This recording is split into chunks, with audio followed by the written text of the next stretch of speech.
హ్యాండిక్యాప్ని కూడా చూడకుండా అతను మొన్నే కొనుక్కున్నాడు స్టాల్ 1,50,000 పెట్టి.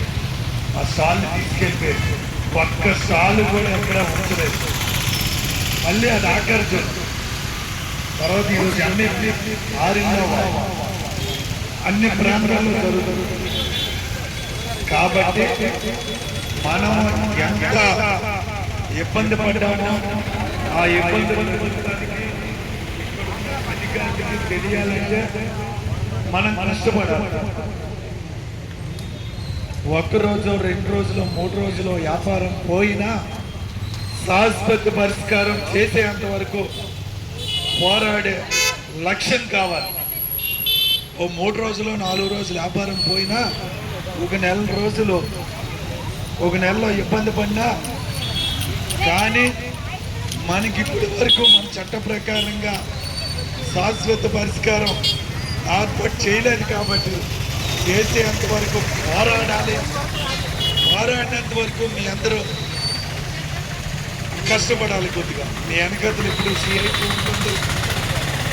ఇప్పుడే కాదు, ఇంతకు ముందు కూడా తీసేటప్పుడు కూడా మీతో పాటే ముందుకు సాగాం. కాబట్టి మీ అందరూ కూడా ఆలోచించాలి. ఆలోచించి వ్యాపారాలు ఒక 2 రోజులు పోయాయి అనుకుంటే మనం ముందుకెళ్ళగలం. వ్యాపారం అయిపోవాలి, మన ఉద్యమం సాగాలి అంటే అది కుదరదు. కాబట్టి ఈ రకంగా ఇదే వేదిక నుంచి సోమవారం ఏదైతే ఉందో సిఐటి తోపుడుపల్లి విశాఖ తోపుడుపల్లి సంఘంగా, మధురవాడ తోపుడుపల్లి సంఘంగా మధురవాడ బంధును పిలిపిస్తున్న సోమవారం. కాబట్టి ఈ విషయం ప్రతి ఒక్క వ్యక్తికి చెప్పి సోమవారం ఎవరో దుకాణం వేయకూడదు. అన్ని ప్రాంతాల్లో ఆ బంధు ఎలాగుండాలంటే అధికారులకి మన జోలికి వస్తే తాట తీస్తామన్నట్టుగా జరగాలి. కాబట్టి ఏమైనా సరుకులు ఉంటే రేపు అమ్మేసుకొని సోమవారం మాత్రం ఏ దుకాణం తీయనందుకు లేదు. ఫాస్ట్ ఫుడ్, పానీపూరా ఏదైనా అన్నీ కూడా బంద్ చేయాలి. బంద్ చేసి 9 గంటలకల్లా ఇక్కడి నుంచి వెహికల్ వేసుకొని మనం చలో జీబీఎంసీ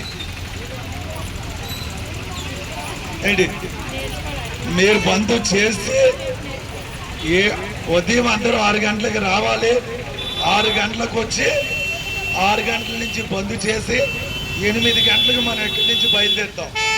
చలో జీవీఎంసీ మెయిన్ ఆఫీస్ ఇక్కడ కాదు,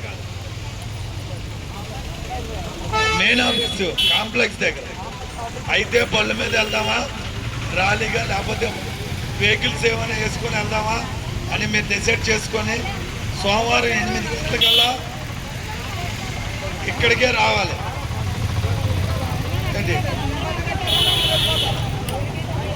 అది